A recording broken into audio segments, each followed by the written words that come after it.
কোরিয়াতে বিস্কুট যে এত দাম, আমি আগে জানলে বিস্কুট আর কিনতাম না, বানাইয়েই খাইতাম। তা বিস্কুট বানাইয়েই ফেললাম। এত সহজ যে বিস্কুট বানানো, তাই রেসিপিটা আপনাদের সঙ্গেও শেয়ার করলাম। বাটারটাকে গলিয়ে নিতে হবে, তারপর সয়াবিন তেল দিতে হবে, গুঁড়ো চিনি দিতে হবে, কালো জিরা বা আমি কালো তেল দিছি, আটা দেবেন অল্প, বেকিং পাউডার দিতে হবে, গুঁড়ো দুধ দিতে হবে, লবণ, লিকুইড দুধ দিয়া এটাকে মাখাইতে হবে।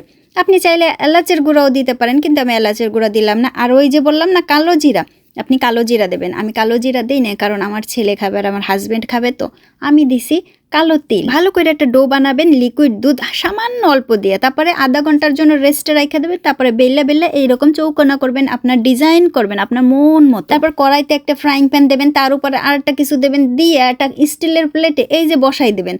50 মিনিট পরে দেখছেন বিস্কুট হয়ে গেছে। কি সুন্দর বিস্কুট হয়েছে, একটা দোকান ফেল। 1 মাস সংরক্ষণ করতে পারবেন, তার বেশিও পারবেন। আমি তো 1 মাস রেখে গেছি চা বা কফির সাথে। Good good.